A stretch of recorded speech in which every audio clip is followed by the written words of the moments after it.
Hello, I'm Neil from John Roberts Signature Homes. Today we're going to winterize our Firman generator so that it can sit. We don't know when we're going to use it next. So what we're going to start with is we're going to empty the gas tank so that the gas in it doesn't go bad. Alright, so to remove the gas, what I have here is a jerry can for it to go into. I got a smaller container to catch the gas in a funnel. And basically I have my gas switch turned off here. There's a plug underneath that I'm gonna remove. Then you're gonna undo the top lid so that you can let the air in and it'll gravity feed out through that hole.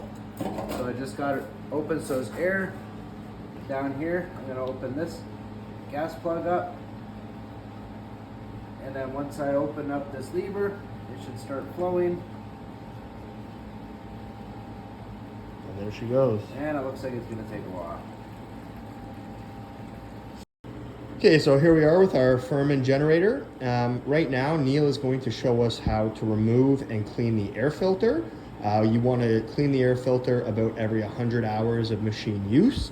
And if you remove the air filter and find that it's dirty, you're going to want to soak that in kerosene and then thoroughly dry it. So now Neil's going to show us how to remove the air filter. So we have that latch here, the latch at the bottom, and the cover just slides off like that. The pan's pretty clean. That's a good sign, and your dirt would be built up onto the outside. Yeah, so as we see here, our air filter is looking okay, so we're not going to have to soak this in kerosene. We'll just put it back in. But this is how you would do that, and as I said, every 100 hours of machine use, you're going to want to take that out and give it a thorough clean. So we're changing the oil on the Firman generator. First off, the drain plug is located right here, right underneath the oil dipstick. So we're going to take the dipstick out first so that we can, when you empty oil, you need air to go in so the oil comes out. Put this to clean it off nice with this dirty rag.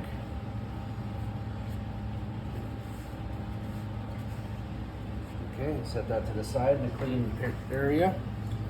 I got a 15 mil socket that fits this bolt.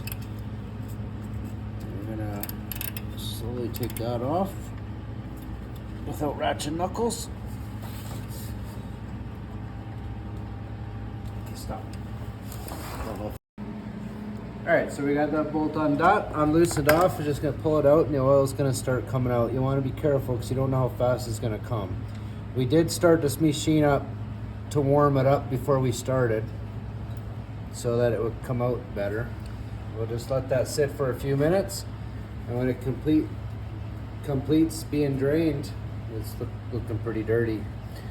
We'll put the plug back in and we'll refill it with the amount of oil needed. So for this machine, you want to change the oil in the first 25 hours if it's a new machine, and after that, every 100 hours of use, you want to give this a nice oil change. So as we're waiting for our oil to drain, we're going to show you how to perform the spark plug maintenance. So similarly to both the air filter and the oil change, spark plug should be removed and cleaned every 100 hours. If you take it out and find that it's dirty, you're going to want to use a wire brush to clean the spark plug.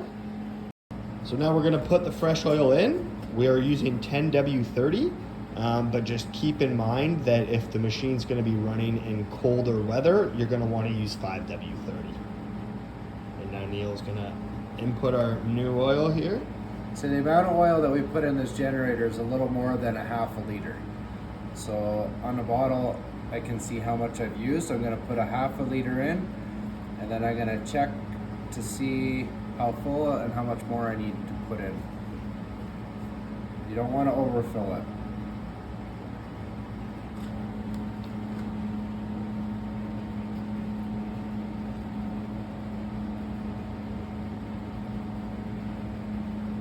Yeah, that's a little more than half a liter. Okay. So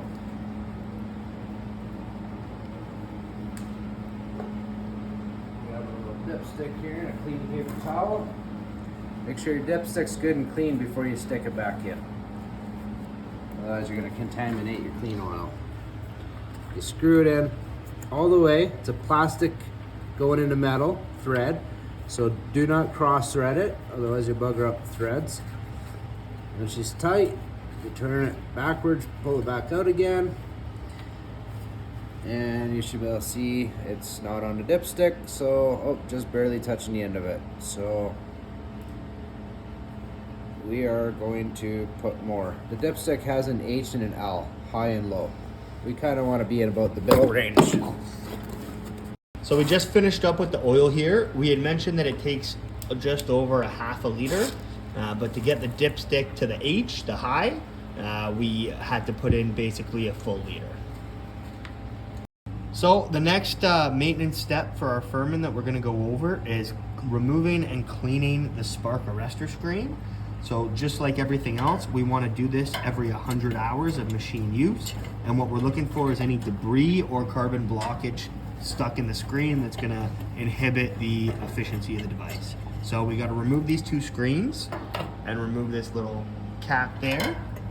So the screen, it's stuck in there. Metal on metal, it's exhaust, it gets hot. So you just tap it a little bit with a screwdriver gently, not to hit the screen and put a hole in it. I've already gotten it loose before we started the video. You pull that out and you can see where the carbon buildup around the outside of it is. I already knocked some off on the floor here. So you want to remove that. Alright, so just kind of clean her up a little bit. It's not much else you can do. Inspect that it's in good shape. If not, you need to order a new piece and have it replaced. But that looks like it's completely see-through. Everything's good. We're gonna put it back in. And that is the end of the spark arrestor screen part of the process.